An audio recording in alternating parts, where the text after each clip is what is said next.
जय हिंद प्यारे बच्चों। आप सभी को जय सिया राम, श्री राधे श्याम। कैसे हैं आप सभी लोग। शुरुआत करते हैं आज के इस अपने प्यारे सेशन की, जहां हम लोग आज चर्चा करने वाले हैं कि नेवी एसएसआर में 25 में 20 प्लस का स्कोर 22 25 इवन कैसे स्कोर किया जाए। उसके पहले सिलेबस क्या होगा, स्ट्रेटजी क्या होगी, टॉपिक्स क्या क्या होंगे, कहाँ से कितने क्वेश्चंस कैसे बनते हैं, इन सभी सवालों पे चर्चा होगी। और उससे पहले आप सभी का स्वागत है। देखिए, सबसे पहली बात तो नेवी एसएसआर, जिसमें इंग्लिश जो है आपकी वो 25 क्वेश्चंस आपके आते हैं। पर क्वेश्चन 1 मार्क के होते हैं, यानी कि एक क्वेश्चन आपका 1 अंक का होता है। कुल 25 अंक के 25 सवाल आपके आते हैं। और अगर आपके रॉन्ग अटेम्प्ट होते हैं कि अगर आपने गलत जवाब दिया है तो उसमें 0.25 मार्क्स की का डिडक्शन भी होता है।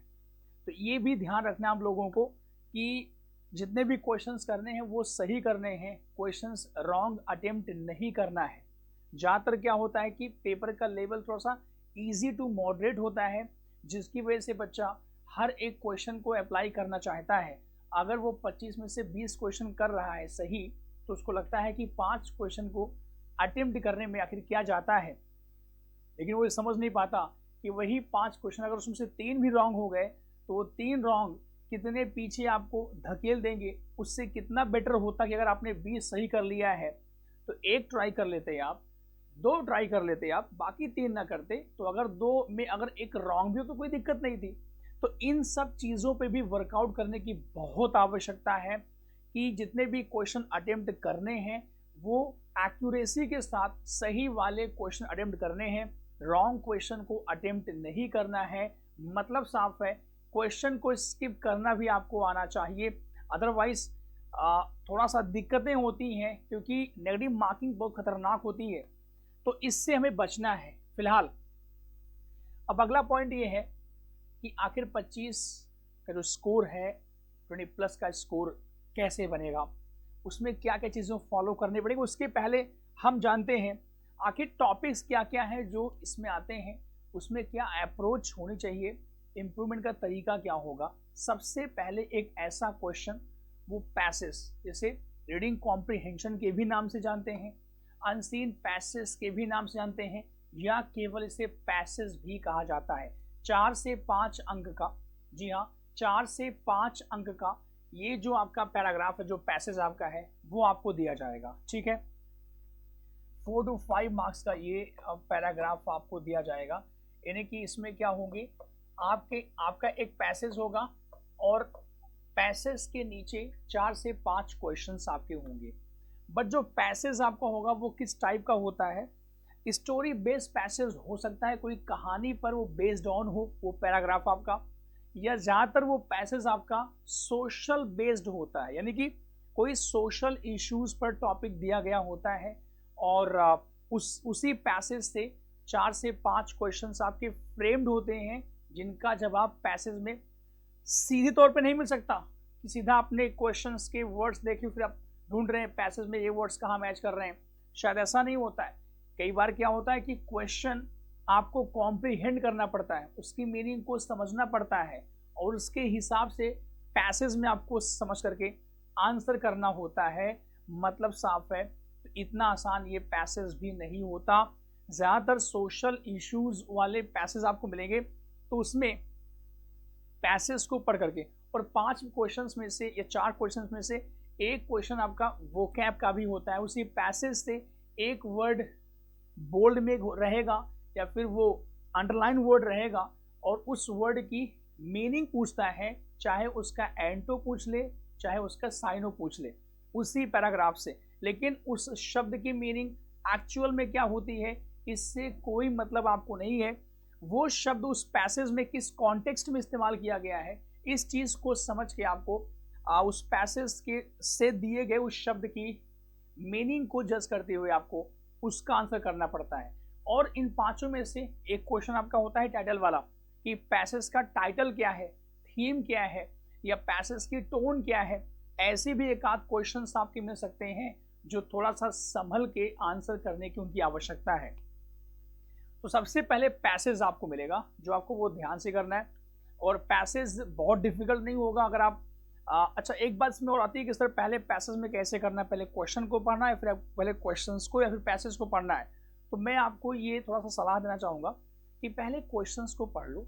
क्वेश्चंस को पढ़ने का फ़ायदा ये होता है, जब आप क्वेश्चंस पाँचों पढ़ रहे होते हैं तो उससे ये बात मालूम पड़ जाती है कि इस पैसेज में जो पूछा जा रहा है, यानी कि पैसेज का थीम क्या है। बिना पैसेज को एक भी बार पढ़े क्वेश्चन को पढ़ने के साथ आप ये बात जान जाएंगे कि पैसेज में किस चीज़ की चर्चा हुई है।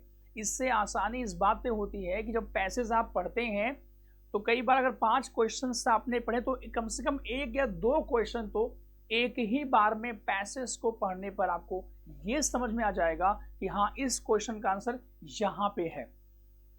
फिर आप पैसेज को पढ़िए। अदरवाइज अगर आप पैसेज से स्टार्टिंग करते हैं तो पहले पैसेज पढ़ेंगे, फिर क्वेश्चंस पे आएंगे, फिर पैसेज पे जाएंगे, और ये कहीं ना कहीं आपका टाइम ज़्यादा कंज्यूम करता है। तो पहले क्वेश्चंस को रीड करेंगे, फिर आप पैसेज में जाएंगे। तो फर्स्ट पॉइंट आपका पैसेज का होता है। और इसके बाद हम बात करते हैं करेक्शन ऑफ सेंटेंसेस, जिसको आप सेंटेंस इम्प्रूवमेंट भी कहते हैं। ठीक है, जैसे एक सेंटेंस आपका लिखा रहेगा और सेंटेंस में कुछ शब्द आपके अंडरलाइंड होंगे या बोल्ड फेस में होंगे, और नीचे उन्हीं के 4 ऑप्शंस दिए गए होंगे उनके करेक्शन के, जिनमें से एक ऑप्शन ये भी होता है कि नो करेक्शन रिक्वायर्ड, या लिखा होगा नो इम्प्रूवमेंट। मतलब साफ है कि जो फ्रेज आपकी अंडरलाइंड होगी या बोल्ड फेस में होगी उसका करेक्शन क्या है उनमें से। कई बार ऐसा भी होता है कि शायद वो फ्रेज आपकी पहले से ही ग्रामेटिकली एंड कॉन्टेक्चुअली वो सही लिखी हो, तो ऐसे में फिर आप मार्क करेंगे नो इम्प्रूवमेंट रिक्वायर्ड, अगर वो आपको सही लग रही है तो। या फिर अगर आपको रॉन्ग लग रही है तो फिर एक 3 में से कोई एक ऑप्शन होगा जो उस फ्रेज को रिप्लेस करेगा। क्लियर है। और जो सेंटेंस इंप्रूवमेंट का क्वेश्चन है ये टोटली ग्रामर बेस्ड होता है, इसमें ग्रामर से ही मिस्टेक आपको दी जाती है। तो ये क्वेश्चन 1 या 2 क्वेश्चन 25 में से आपको इसके मिलेंगे, यानी कि इसका जो वेटेज है वो 1 या 2 क्वेश्चन आपको इसके मिल सकते हैं। और टोटली आपका ग्रामर बेस्ड होता है। ठीक है, टोटली आपका ये ग्रामर बेस्ड होता है, यानी कि ग्रामर को जब हम पढ़ेंगे तो साथ ही साथ ये टॉपिक भी आपका कवर हो जाएगा। राइट, अब हम आते हैं अपने अगले क्वेश्चन टॉपिक पे, एक्टिव पैसिव वॉइस। जी हाँ, इस टॉपिक से 1 से 2 क्वेश्चन बिल्कुल बनते हैं, एटलीस्ट 2 क्वेश्चन आपको मिल सकते हैं इस टॉपिक से। बहुत ईजी क्वेश्चंस आते हैं। जहां तक मैंने एनालाइज किया है, एक्टिव पैसिव में जो ज़्यादा पूछता है ये क्वेश्चन वर्ब की सेकेंड फॉर्म का पूछता है, जैसे राम कॉल्ड मी या ही लाइक एट फूड। ज़्यादातर एक्टिव पैसिव जो क्वेश्चन आपके एग्जाम में आते हैं वो ज़्यादातर मैंने बोला है वो सेकेंड फॉर्म, यानी कि वो सिंपल पास्ट जिसका जो पैसिव होता है वो वाज या वर थर्ड फॉर्म से बनता है। तो इसके भी 1 से 2 क्वेश्चंस आपको 25 में से मिल सकते हैं, जो कि बहुत इजीली आपको करने होंगे। बहुत इजी होता है, जिसमें वर्ब की सेकेंड फॉर्म आपको मिलेगी और जिसका पैसिव आपका वाज या वर से बनता है। अक्सर यही क्वेश्चन, बाकी इसके अलावा भी बहुत सिंपल टाइप के बेसिक क्वेश्चंस इस टॉपिक से आपको मिलेंगे। इसके बाद हम बात करते हैं नरेशन की बात करते हैं। नरेशन से भी 1 या 2 क्वेश्चंस आपको मिलेंगे, बहुत इजी ये भी होंगे, बहुत डिफिकल्ट नहीं होंगे, ये डुएबल होंगे। मतलब अगर आपकी ठीक ठाक प्रैक्टिस अगर आपने करी है तो बहुत डिफिकल्ट और डीप में जाके वो क्वेश्चंस आपके बिल्कुल नहीं पूछेगा। 1 से 2 क्वेश्चन आपके इस टॉपिक से ही बनते हैं और इजिली आप इसका भी आंसर कर लेंगे। और इसके अलावा नरेशन और एक्टिव पैसिव से आप समझोगे 2-2 क्वेश्चन आए तो 25 में 4 क्वेश्चन तो यहीं से कवर हो जाएंगे। और ये बिल्कुल समझ लो कि बिल्कुल एकदम जैसे कहते हैं कि शॉर्ट पिच गेंद है, फुल टॉस बॉल है, केवल बल्ला घुमाना है बस आपको। मतलब कि इतने आसान सवाल होते हैं जिनके गलत होने के चांसेस बिल्कुल ना के बराबर होते हैं। अगर थोड़ी सी आप सावधानी से, अगर हल्की से अगर आपकी प्रैक्टिस है, अगर आप इसका जवाब देंगे तो ये बिल्कुल ईजी क्वेश्चंस आपको मिलते हैं। फिर इसके बाद सिनोनिम्स। हाँ, ये थोड़ा सा एक ऐसा पॉइंट जहाँ पे आवाज की टोन चेंज हो जाती है अध्यापक की, बच्चों के भी, और क्योंकि ये सवाल ही ऐसा है ना। जैसे क्रिकेट मैच में यॉर्कर बॉल होती है, अगर देखा होगा आपने, नकल बॉल होती है, इन स्विंग और आउट स्विंग होती है, जिनको खेल पाना हर बल्लेबाज के लिए मुश्किलों भरा होता है। वैसे सिनोनिम और एंटोनिम्स की अगर बात की जाए तो ये कुछ ऐसे टॉपिक्स हैं जिसमें शायद ही कोई थोड़ा सा ठीक ठाक होता है, मतलब मेरा कहने का यहाँ पे ये है, उसमें शायद ही किसी बच्चे का स्कोर बनता है। और शायद यही वजह है कि इंग्लिश से आपको नहीं बल्कि सबको भय सा लगता है, क्योंकि हम ग्रामर तो पढ़ लेते हैं बट वोकैब पे हम चर्चा या वोकैब पे हम एफर्ट नहीं करते हैं। लेकिन जो वोकैब पे एफर्ट करते हैं, antonym, synonym, one word substitution या इडियम्स एंड फ्रेजेस, उनका स्कोर ठीक ठाक बढ़ता है। यहाँ से एक बात सामने और निकल के आती है कि अगर 25 में आपको 20 प्लस 22 और 23 का स्कोर करना है तो जाहिर सी बात है बच्चा कि आपको वोकैब को भी साथ लेके चलना पड़ेगा। उसमें से पर्यायवाची का खैर आंसर करना बहुत मुश्किल नहीं होता है। पर्यायवाची का तो आंसर करना मुश्किल नहीं होता है, मुश्किल एंड डिफिकल्ट होता है क्या आंसर करना, वो जो आपका एंटोनिम वाला क्वेश्चन जो भी अभी आगे आने वाला है। एंटोनिम वाले क्वेश्चन थोड़ा सा इससे और डिफिकल्ट होते हैं, बट ये जो वोकैब होते हैं आपके एग्जाम में जो वर्ड्स आएंगे बहुत इजी वर्ड्स आएंगे, क्योंकि मैंने प्रीवियस ईयर क्वेश्चंस देखे हैं, बहुत डिफिकल्ट वर्ड्स आपके नहीं आते हैं। लेकिन उसके ज़रूरी ये भी है कि आप कम से कम 500 से 600 शब्द आप दिमाग में रखें। याद करने की बात नहीं बोली मैंने, दिमाग में रखने की बात बोली है, राइट। तो ये भी आपके ये 2 क्वेश्चन, एटलीस्ट 2 क्वेश्चन आपके, एटलीस्ट 2 से 3 क्वेश्चन, 2 से 3 क्वेश्चन आपके सिनोनिम्स के एग्जैक्टली बच्चा। और ये एग्जामिनर जरूर पूछता है, इससे वो जज करता है, क्योंकि लैंग्वेज पढ़ रहे हैं आप और लैंग्वेज आपकी कितनी स्ट्रांग है वो क्लियर होती है आपके शब्दकोश से। तो शब्दकोश आपका कैसा है किसी भाषा का, उसकी जांच और परख आपकी इन 2 टॉपिक्स के माध्यम से होती है, वो चाहे आपका सिनोनिम्स हो चाहे आपका एंटोनिम्स हो। तो सिनोनिम टॉपिक से आपके कम से कम 2 क्वेश्चन कम से कम बनेंगे आपके, राइट। और इसके बाद आते हैं अपने एंटोनिम वाले क्वेश्चन पे, बहुत खतरनाक टॉपिक, इसी से आपको बच के रहना है, इसी से आपको बच के रहना है। 2 क्वेश्चंस आपको मिलेंगे, अगर 2 क्वेश्चंस में अब इसमें पता नहीं कि स्ट्रेटजी जो हमने जज की है, जो हमने एनालाइज किया, वो ये होती है ऊपर के शब्द को आसान देते हैं। जैसे इन्होंने ऊपर के शब्द को दिया, तो उन्होंने ऊपर के शब्द को लिखा शॉर्टेज लिख दिया, ठीक है। शॉर्टेज इन्होंने शब्द एक दे दिया कि शॉर्टेज का एंटोनिम क्या होगा। नीचे इन्होंने ऑप्शन दिया, ठीक है, ए, बी, सी और डी, ठीक है। अब इन्होंने यहाँ पे ऑप्शन दिया, एक इन्होंने बोला कि जो है यहाँ पे एनफ बोल दिया, एनफ, ठीक है। और इसके बाद इन्होंने क्या किया, यहाँ पे जो है यहाँ दे दिया पॉजिटिव, यहाँ पॉजिटिव दे दिया, ठीक है। और इसके बाद यहाँ पॉजिटिव दे दिया और इसके बाद यहाँ पे दे दिया डर्थ यहाँ पे दे दिया, और यहाँ दे दिया स्कार्सिटी, यहाँ दे दिया स्कार्सिटी दे दिया। अब बहुत ध्यान समझिएगा, होता क्या है कि हमको ये पता है कि एंटोनिम बताना है, विलोम शब्द का ये क्वेश्चन है, लेकिन एक्चुअली होता क्या है, दिमाग पता है पहले कहाँ जाता है। शॉर्टेज का मतलब होता है कमी या अभाव होता है, तो स्कार्सिटी आपको पता होता है कि सर इसका मतलब भी अभाव या कमी होता है। तो ये जानते हुए भी इसके एंटोनिम को बताना है, आप पहले जाएंगे स्कार्सिटी पे। डर्थ का मतलब भी अभाव या कमी होता है, पॉजिटिव मीन्स भी अभाव या कमी होता है, यानी कि पॉजिटिव, डर्थ और स्कार्सिटी तीनों शब्दों का मतलब शॉर्टेज यानी कि अभाव या कमी ही होता है। बताना इसका एंटोनिम है, बट ऑटोमेटिक पता नहीं ऐसे क्या होता है कि आप जाके डी को ही मार्क करके जल्दी आएंगे, अगर अच्छी खासी प्रैक्टिस नहीं है या फिर अगर आप सावधानी से एग्जाम को अटेंड नहीं कर रहे हैं तो। लेकिन इसके एंटोनिम चर्चा करनी है तो विलोम क्या होगा, एनफ आपका हो जाएगा। इन चीज़ों को ध्यान में रखना है, ये चीज़ें बहुत अफेक्ट करती हैं। वहाँ पे एग्जाम सेंटर में बहुत चीज़ें यहाँ चलती रहती हैं, है कि नहीं।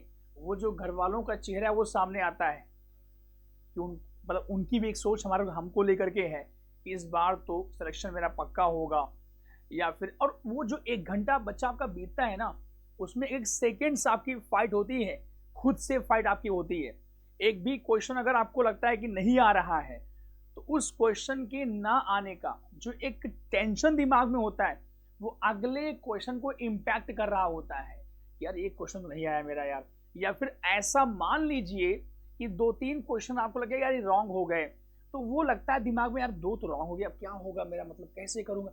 ये जो एक संघर्ष है ये चलता रहता है। इन सब के बीच ऊपर से ऐसे टॉपिक आ जाए, ऐसे क्वेश्चंस, तो इन चीज़ों को भी टैकल करना है। इसलिए कहते हैं बच्चा स्ट्रेटजी बहुत ज़रूरी है, और स्ट्रेटजी के साथ साथ उस माहौल में प्रैक्टिस की बहुत आवश्यकता है, क्योंकि युद्ध से किसी युद्ध से कम थोड़ी ना है। तो वो जो सिचुएशन है, वो माहौल, उसको साथ लेके चलना है। तो बच्चा इस टॉपिक से आपको खासा सावधान रहने की आवश्यकता है। दूसरी बात, इस टॉपिक पे आपको ज़्यादा वर्कआउट करने की आवश्यकता है। इसके बाद अगर हम बात करते हैं, नेक्स्ट आपका पॉइंट है वन वर्ड सब्स्टिट्यूशन। सब्स्टिट्यूशन, ठीक है, अनेक शब्दों के एक शब्द, एक या दो क्वेश्चन यहां से भी आते हैं। वन वर्ड सब्स्टिट्यूशन, अनेक शब्दों के एक शब्द, बहुत इजी क्वेश्चन से पूछ लेगा। अनेक शब्दों के एक शब्द, 4 में से कोई पूछेगा। The one who hates women, वह इंसान जो महिलाओं से घृणा करता है। द वन हु हेट्स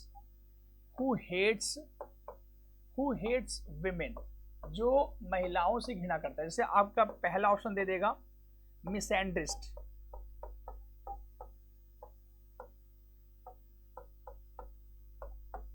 ठीक है, या आपका दे दिया, इसने भी दे दिया मिसोगेमिस्ट, ऐसे हो गया आपका मिसोगेमिस्ट हो गया, मिसोगेमिस्ट हो गया।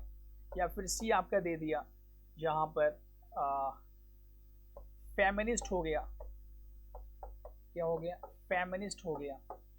और चौथा यानी कि डी ऑप्शन आपका दे देगा ये हु हेट्स विमेन। चौथा आपका इसने दे दिया मिसएंड्रिस्ट हो गया, मिसोजिनिस्ट हो गया। देखो एक चीज जानते हो आप, मिसोजिनिस्ट, चालाकी पता है क्या होती है एग्जामिनर्स की? चालाकी इनकी ये होती है, जैसे अगर ये पूछ रहे हैं वन हु हेट्स विमेन, तो चारों ऑप्शन में इनका प्रयास होता है 4 या तो फिर 3 वर्ड वुमेन के ही पूछेंगे, वो विमेन के ही वर्ड, ताकि आप कंफ्यूज, उनको एक्चुअली उनको आपको कंफ्यूज करना है, और आपका काम क्या है कि आपको उसका आंसर करना है। तो वो वुमेन को लेकर के ही चारों ऑप्शन दे रहते हैं या 3 ऑप्शन दे रहते हैं, ताकि आप कंफ्यूज हो। जैसे पहला आपका मिसएंड्रिस्ट है, इसका मतलब क्या होता है, वन हु हेट्स मेन, जो पुरुषों से घृणा करते हैं उसे कहते हैं मिसएंड्रिस्ट कहते हैं। मिसोगेमिस्ट क्या होता है, वन हु हेट्स मैरिजेस, जो शादी वगैरह से घृणा करता है। और व्हाट इज फेमिनिस्ट, ये होता है कि वह इंसान जो महिलाओं के पक्ष की बात करता है, जो महिलाओं को फेवर करता है, तो उसका उल्टा हो गया। और नारी द्वेषी जो होता है आपका, वो होता है मिसोजिनिस्ट। तो ऑप्शन डी को मार्क करेंगे। तो इस टाइप के क्वेश्चंस 1 से 2 आपको मिलेंगे, जिन्हें कहते हैं वन वर्ड सब्स्टिट्यूशन, यानी कि अनेक शब्दों के एक शब्द। इजी टॉपिक है, थोड़ा सा पढ़ना पड़ेगा इसमें। और इसके बाद इडियम्स एंड फ्रेजेस, इसके भी 1 से 2 क्वेश्चंस आपको मिलेंगे। इडियम्स एंड फ्रेजेस है ना, बहुत टेढ़ी खीर ये भी है, जैसे एंटोनिम वाले क्वेश्चन होते हैं वैसे ये वाला भी। ज़्यादातर तो आपके एग्जाम में जो ये क्वेश्चन आएंगे सीधे ईडियम होगा और 4 ऑप्शन होंगे, बट थोड़ा सा इजी तब हो जाता है ये जब ईडियम्स या फ्रेज को पूछता है सेंटेंस के थ्रू, सेंटेंस में फ्रेम करके पूछ लेता है, तो फिर 50% ईजी आपके लिए हो जाएगा, क्योंकि आप सेंटेंस की मीनिंग को कॉम्प्रीहेंड करके आप इस क्वेश्चन को आसानी से आंसर कर सकते हैं। जैसे मैन ऑफ वर्ड्स है, मैन ऑफ वर्ड्स मतलब जो बात का पक्का इंसान होता है। इसी का उल्टा होता है मैन ऑफ स्ट्रॉ, जिसकी बात की कोई वैल्यू नहीं होती है। हरकुलन टास्क, बहुत मुश्किल कार्य कोई, ठीक है। पीस ऑफ केक, बहुत आसान सा कार्य। तो इस टाइप के क्वेश्चंस आपको मिलेंगे, ठीक है। और 1 से 2 क्वेश्चंस ईडियम्स एंड फ्रेज के आपको आंसर करने होते हैं। फिर बात करते हैं पंक्चुएशन की, राइट। पंक्चुएशन का टॉपिक ये थोड़ा सा यार, ये 2 से 3 क्वेश्चन ये बहुत खतरनाक। और इस बार मैंने प्रयास किया है कि मैं इस टॉपिक को बहुत अच्छे से कम 5 से 6 घंटे दूंगा, 6-7 घंटे टॉपिक भी दूंगा, और खूब प्रैक्टिस बच्चा, क्योंकि ये कॉमा कहाँ पे लगाना है, पॉज कहाँ पे, सेमी, बहुत मतलब इसको अच्छे से बच्चे प्रैक्टिस के थ्रू, रूल तो सबको आते हैं बट उनकी प्रैक्टिस आपको सिखानी है मुझे। ठीक है।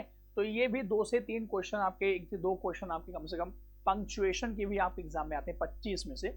और इसके बाद वैसे क्वेश्चन टैग सिलेबस में दिया तो नहीं है, बट क्वेश्चन टैग चाहे फिल इन द ब्लैंक के माध्यम से, है ना, चाहे सेंटेंस इंप्रूवमेंट के माध्यम से या स्पॉटिंग एरर्स के माध्यम से, कहीं ना कहीं किसी न किसी रूप में ये 1 नंबर में, 1 क्वेश्चन में पक्का मिलेगा आपको क्वेश्चन टैग। तो इसको भी छोड़ना नहीं है, इसको भी साथ में पढ़ना है।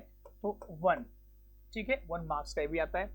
और इसके बाद हमारे इसलिए पार्ट्स ऑफ स्पीच पे देखो, पार्ट्स ऑफ स्पीच में वैसे तो सिलेबस में आपके कुछ ही टॉपिक्स की चर्चा है, जैसे टेंस की चर्चा है, नाउन की, प्रोनाउन की चर्चा है, या फिर आपका प्रीपोजिशन की चर्चा है, ठीक है, वर्ब एग्रीमेंट की चर्चा है। लेकिन मैं समझता हूँ कि पूरे पार्ट्स ऑफ स्पीच को, क्योंकि एडजेक्टिव आपको कब आएगा, जब आपको नाउन प्रोनाउन की समझ होगी। टाइम एंड टेंस या टेंस या वर्ब एग्रीमेंट आप कब कर पाएंगे, जब आपको ये ढंग से नाउन प्रोनाउन की बात आपको अगर पता। तो कहीं ना कहीं हमें लगता है कि पार्ट्स ऑफ स्पीच पूरा ही पढ़ना पड़ेगा। तो ये पूरा parts of speech, because grammar की जो बैकबोन है वो पार्ट्स ऑफ स्पीच ही है। तो मैं हालांकि अपने हर बैच में ये हर टॉपिक की चर्चा करता हूँ, और इस बैच में तो मैं पक्का करने वाला हूँ महासागर 2.0 में, मैं इस हर टॉपिक को डिटेल में बढ़िया अच्छे तरीके से हम लोग इसको पढ़ेंगे, ठीक है। तो बच्चे इसमें आप देखिए क्या क्या टॉपिक आपके इसमें इंक्लूड हैं, आप इस चीज़ को देख लीजिएगा। इसमें देखो टॉपिक क्या क्या आपके हैं, जैसे आर्टिकल है, नाउन है, प्रोनाउन है, या फिर आपका कंजंक्शन है, verb, time and tense, verb agreement, preposition, preposition, preposition, और ये जो वर्ब की पूरी दुनिया है, verb agreement, time and tense, इनसे बहुत ज़्यादा क्वेश्चन बनते हैं। और कंजंक्शन से भी, जी हाँ बच्चे, बिल्कुल हम लोग इसको इग्नोर नहीं कर सकते हैं। Fill in the blank, sentence improvement, spotting errors, इन सब में कंजंक्शन का, प्रीपोजिशन का, वर्ब एग्रीमेंट का, टाइम एंड टेंस का बहुत ज़्यादा कंट्रीब्यूशन रहता है। इन दुश्मनों को बहुत अच्छे से इनको समझना है, इन पे ध्यान रखना है प्यारे भैया लोगों। तो इस तरीके से बच्चा ये, और तो 25 में 25, यानी कि हम देखो, मेरा प्रयास तो होगा कि हमारे बच्चों का 25 में 23, 24, यानी कि 25 में 25 आप करके सब सही करके आओ। ये बच्चे पूरा प्रयास रहेगा, और इसके लिए आपको जुड़ना होगा हमारे साथ। आपको बता दो भैया, बता दें हम आपको, हमारा महासागर 2.0 का एक बैच नेवी एसएसआर के लिए आने वाला है, बल्कि आ चुका है समझ लीजिए। और आप समझिए महासागर 2.0 बैच नेवी एसएसआर के लिए। और आप देखिए इसके जो क्लासेस हैं 1 नवंबर से स्टार्ट आपकी हो जाएंगी, नवंबर 1 से इसकी क्लासेस स्टार्ट आपकी हो जाएंगी। और देखिए इसकी जो स्पेशलिटी क्या है, जो इसके फीचर्स हैं, पहली बात तो ये बाइलिंगुअल क्लासेस आपकी होंगी, यानी कि दोनों भाषाओं में। जैसे मैं अंग्रेजी भाषा की बात करूं, वैसे रूल तो, नियम तो कहता है कि अंग्रेजी भाषा should be taught in complete English. I should not speak even a single word of Hindi in this subject, but I understand many of you don't understand complete English, so I will speak in Hindi also while teaching in your classes. मतलब साफ है कि bilingual classes आपकी होंगी, चाहे वो physics हो, mathematics हो, है ना, केमिस्ट्री हो, रीजनिंग हो, इंग्लिश, सब में, यानी कि हर विषय में बाइलिंगुअल क्लास आपको मिलेगी, ताकि भाषा को लेकर आपको दिक्कत ना होने पाए। क्लास नोट्स आपको हम देंगे, राइट बच्चा, जो टॉपिक पढ़ाएंगे वो ढंग से रूल से दिखाएंगे, उसकी प्रैक्टिस कराएंगे, लेकिन नोट्स आपको बनाने की आवश्यकता शायद ना पड़े, नोट्स हम खुद आपको देंगे। और daily practice paper DPP, topic wise practice भी हम लोग आपको इसके माध्यम से कराएंगे। और जितनी भी क्लासेस होंगी आपकी, वो लाइव क्लास होंगी, ना कि रिकॉर्डेड क्लास होंगी आपकी। ये भी इसकी एक खासियत है। और ये जो कोर्स है, जब तक एग्ज़ाम आपका नहीं होगा तब तक ये कोर्स आपका भैया आपके एप्लीकेशन पे बच्चा ये रहेगा आपका वैलिड। और इसके बाद इसकी जो फ़ी है, वैसे तो इसकी एक्चुअल फ़ी 999 है, लेकिन प्यारे भैया अभी ऑफर चला दीपावली का, तो 599 में आप इस कोर्स को बाई कर सकते हैं। और ध्यान रखिएगा, ये जो ऑफर है वो मात्र 31 अक्टूबर तक है, क्योंकि 1 नवंबर से हमारी क्लासेस स्टार्ट होंगी। तो 31 अक्टूबर तक आप इस कोर्स को बाई कर सकते हैं नेवी एसएसआर FMR की प्रिपरेशन के लिए। क्या महासागर 2.0 बैच। ठीक है बच्चा, तो मिलेंगे आपसे हम सारे अपने बच्चों के साथ में। कब मिलेंगे आपसे बच्चा? हम मिलेंगे आपसे 1 नवंबर को महासागर 2.0 में इस बैच के साथ। थैंक यू भैया, थैंक यू सो मच। जय हिंद, जय भारत, जय सिया राम।